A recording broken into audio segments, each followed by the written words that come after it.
Bien, buenas tardes compañeros. Pues con esta breve charla para efectos de explicar de manera general y breve lo que es el amparo.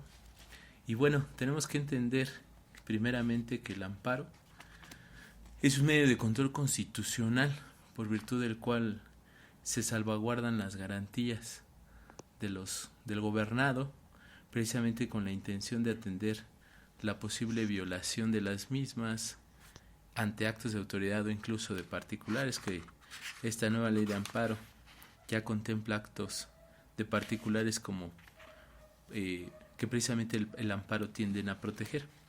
Y primeramente tenemos que observar que precisamente el amparo es competencia de un Poder Judicial Federal, que el Poder Judicial Federal lo compone o se integra precisamente por la Suprema Corte de Justicia de la Nación, y la Suprema Corte de Justicia de la Nación funciona en pleno y en salas, y en pleno se integra de 11 ministros, mientras que las salas, cada sala de 5 ministros, y que ellos son los que encabezan el Poder Judicial Federal. Enseguida, también para efectos de amparo, le corresponde conocer a lo que es los tribunales colegiados de circuito, tribunales unitarios de circuito y los juzgados de distrito.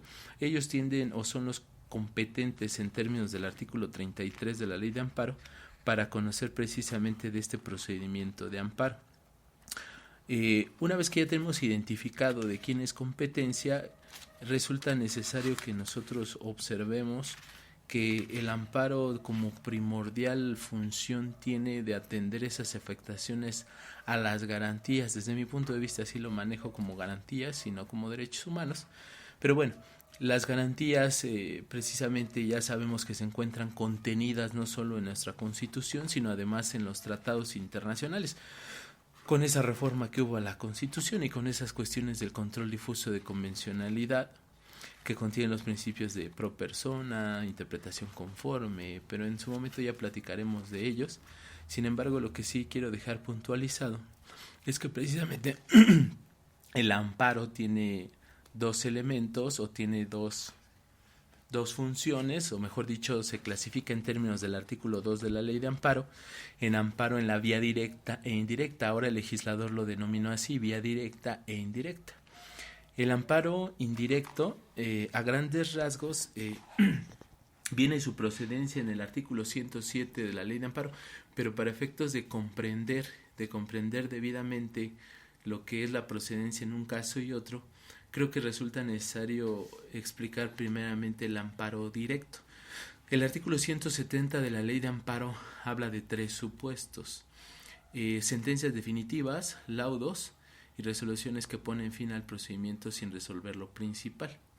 Entonces, si estamos ante alguna de estas 3 circunstancias, desde luego que es el amparo directo. Para efecto de no crear confusión y por la premura, si identificamos estos 3, ya sabemos que va a ser amparo directo. Si no es alguno de estos 3, su homónimo, que es el amparo indirecto. Entonces, bajo tal circunstancia, me permito explicar en qué consiste una sentencia definitiva. La sentencia definitiva es aquella que ya resolvió el fondo del asunto, ya resolvió las pretensiones y las excepciones que las partes plantearon en el asunto de origen.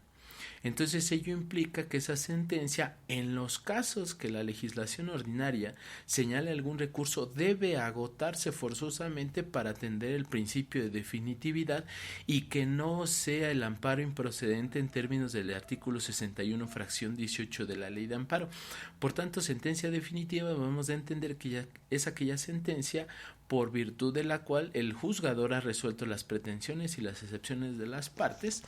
Sin embargo, esas pretensiones y excepciones que fueron resueltas, si fueron motivo de recurso, esa sentencia ya se agotó el recurso para atender ese principio de definitividad.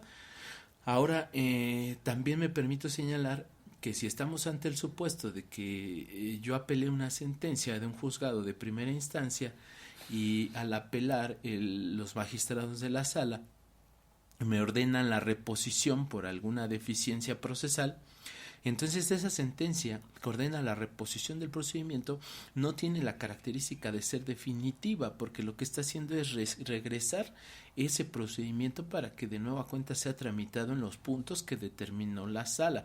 Por lo tanto, en ese caso no estamos ante una sentencia definitiva. El laudo también debo de entender que es una cuestión en materia del trabajo. Lo que para materia civil, familiar, mercantil se llama sentencia, para materia del trabajo se llama laudo. Resoluciones que ponen fin al procedimiento son aquellas que no resuelven las pretensiones y excepciones de las partes, pero sin embargo, dice por ahí la doctrina que de modo anormal terminan el procedimiento.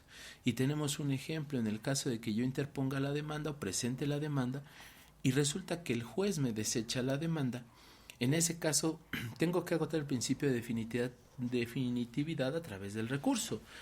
Pero una vez que lo agoté y fue improcedente o me confirmaron, tendré que ir por vía de amparo directo ante ese supuesto, porque si me desechan la demanda es lógico que ya no podré continuar con el procedimiento y nunca se resolvieron las pretensiones ni las excepciones, ni siquiera las excepciones desde luego, porque no se llegó al emplazamiento.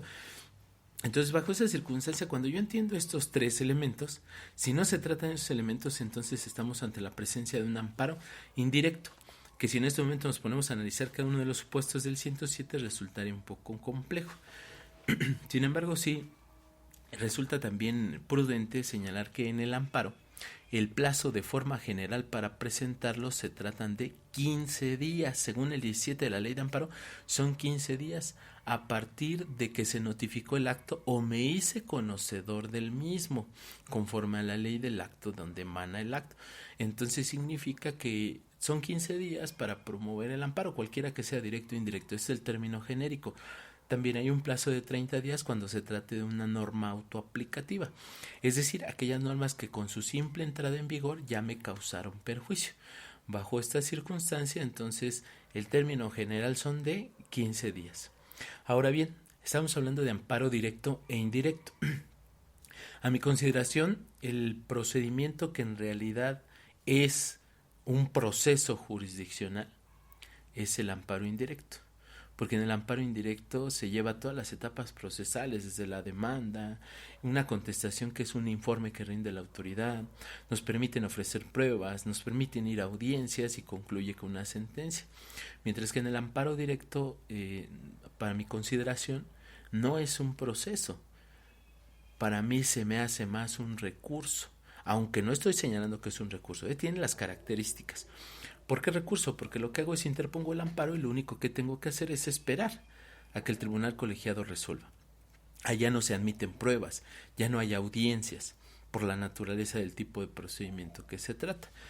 Bueno, sin embargo, en el amparo indirecto podemos advertir que hay dos tipos de cuadernos. En el caso de que en la demanda se hable del incidente de suspensión por la afectación que puede llegar a existir a un acto de ejecución, es decir, que si yo promuevo un amparo contra la falta de emplazamiento y que en ese procedimiento también se ordene el lanzamiento, porque en la sentencia sí se ordena, entonces yo promoveré el amparo indirecto y en mi demanda de amparo solicitaré la suspensión provisional y en su momento definitiva del acto.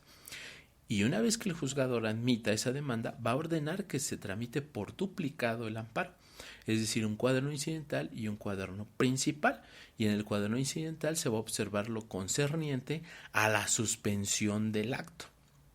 Y en el cuaderno principal se va a observar si me violaron las garantías. O sea que en el cuaderno incidental, si me llegan a conceder la suspensión provisional y en su momento definitiva, voy a estar protegido durante toda la tramitación del amparo. Ello implica el procedimiento.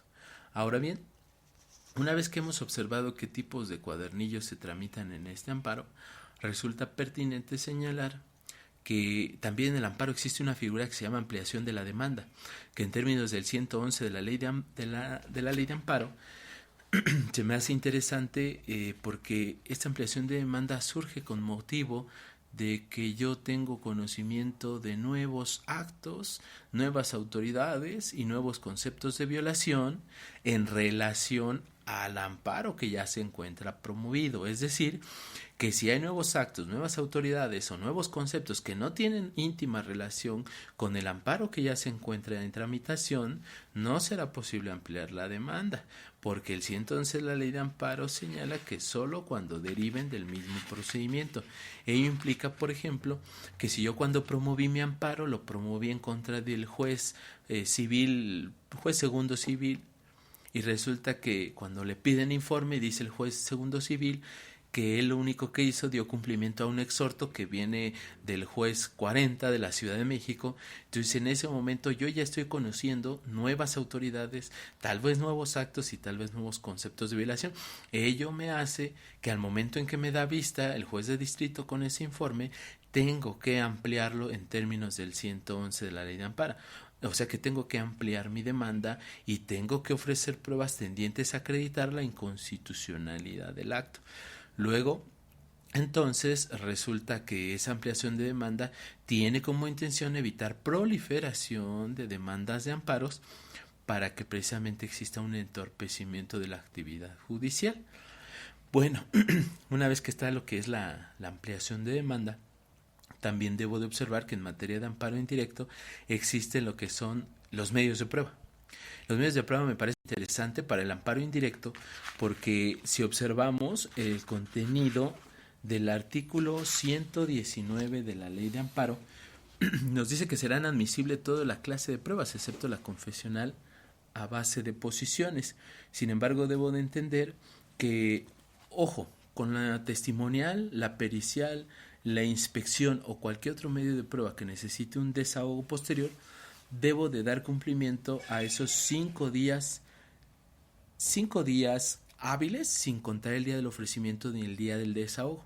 O sea que si la audiencia es, se me ocurre, el 18 de diciembre, no cuento el 18 de diciembre, cuento 5 días antes y al 6º día tendré que ofrecer las pruebas.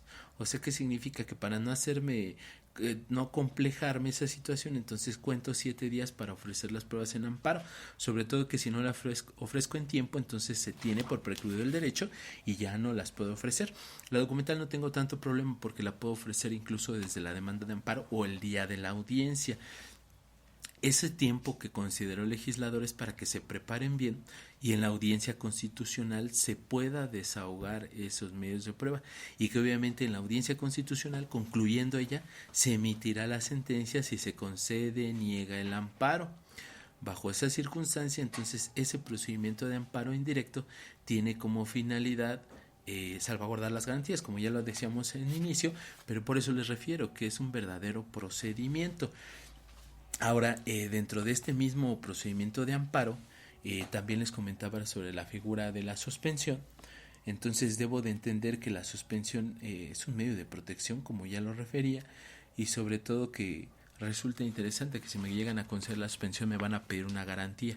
Esa garantía va a ser para que salvaguarde los posibles daños y perjuicios que le pueda generar al tercero interesado y que en caso de que llegue a perder el amparo, el tercero interesado podrá pedirle al juez que se haga efectiva esa garantía vía incidental para que él cobre esa garantía que me fue solicitada y precisamente se salvaguarde su derecho. Y recordemos que en el amparo las partes que intervienen son el quejoso, tercero interesado, autoridad responsable y Ministerio Público. Por eso estos elementos los debo de tomar en cuenta al momento de promover mi demanda o de presentarla, porque dependiendo cuántos terceros interesados, cuántas autoridades responsables sean, para saber cuántas copias debo de acompañar a mi demanda, porque en caso de que no acompañen las copias suficientes, será motivo de que se prevenga al quejoso para efecto de que se subsane esas copias o se ingresen esas copias, pero mientras ya perdí tiempo.